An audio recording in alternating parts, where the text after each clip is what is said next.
ये एंट्रीज कर दो और ये काम आज ही होना चाहिए। सर मैं ये कल कर दूं, आज तो वैसे भी ऑफ हो गया है। नहीं नहीं, मैं ही कर लेता हूँ, आप छुट्टी करें, लंबी छुट्टी, ठीक है? नहीं सर, मैं कर देता हूँ, मैं थोड़ी देर बाद चला जाऊंगा। काम पूरा करके ही जाना। ठीक है मामूली सा किलर और एटीट्यूड बॉस वाले।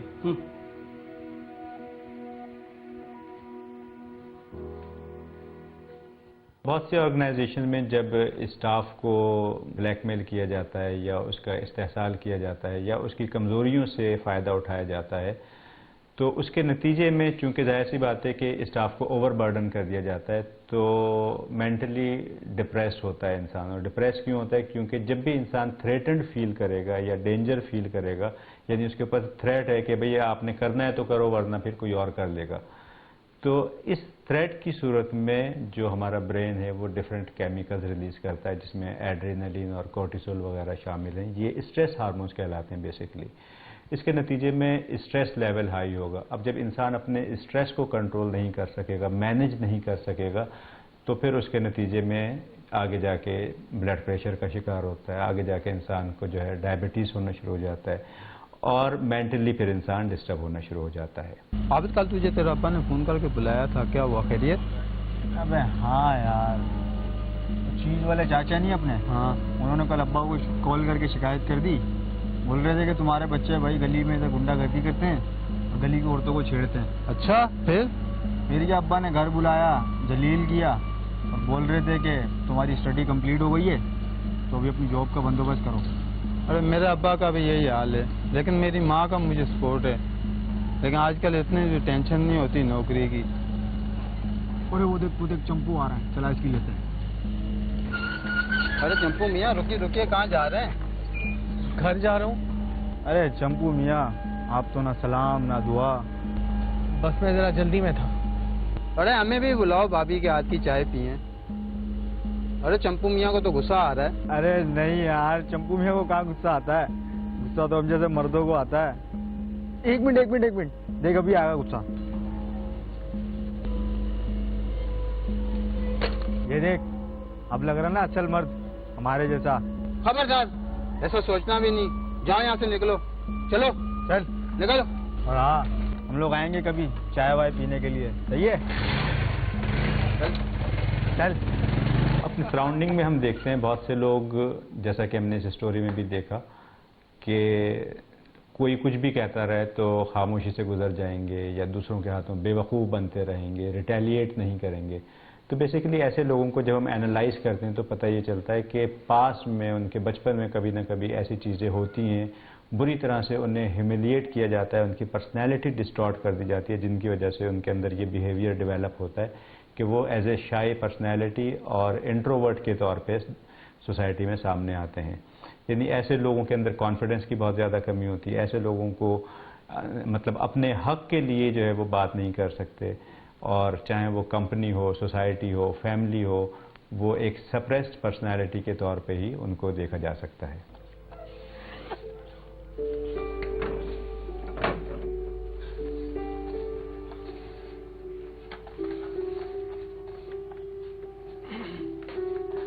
अरे आप आ गए। आपको पता भी है कि सुबह सुबह से स्कूल जाना होता है। आपके इंतजार में नवाब साहब ने अभी तक खाना नहीं खाया कि मैं तो अपने बाबा के साथ खाना खाऊंगा। अरे ये चेहरे पे क्या किया आपने?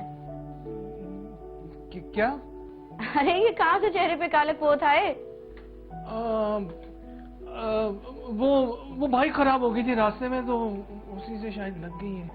कहने को एक बच्चे के बाप हो गए आप, लेकिन खुद की हरकतें बच्चों से भी बदतर हैं। अच्छा आप जाएं, मुंह हाथ धो लें, मैं आपके लिए खाना लगाती हूँ। तुम्हारे पास जितने भी पैसे हैं दे दो, वरना मैं गोली मार दूंगा। मेरे पास पैसे नहीं हैं। तो मैं गोली मार दूंगा। नहीं, गोली मत मारना, गोली मत मारना। दूर, मैंने पापा को मार दिया। ये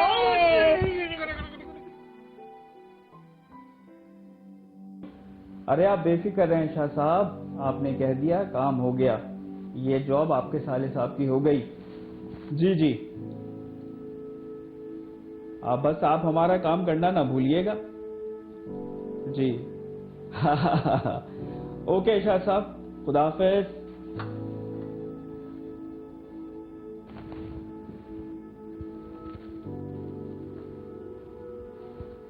अपना आज तक का जाके फाइनेंस से हिसाब कर लो।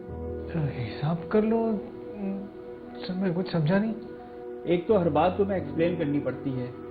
हिसाब कर लो मतलब आज यहाँ तुम्हारा आखिरी दिन है, अब तुम कहीं और नौकरी देख लो। मगर सर अब इस तरह कैसे कर सकते हैं मेरे साथ? अच्छा, अब तू मुझे बताएगा कि क्या करना है किसके साथ। सर खुदा के लिए सर मुझ पर रहम करें, मेरी बीवी मेरा बच्चा परेशान हो जाएगा सर, प्लीज। मैंने कोई ठेका नहीं लिया है, अब तुम जाओ, मुझे और भी बहुत से काम है।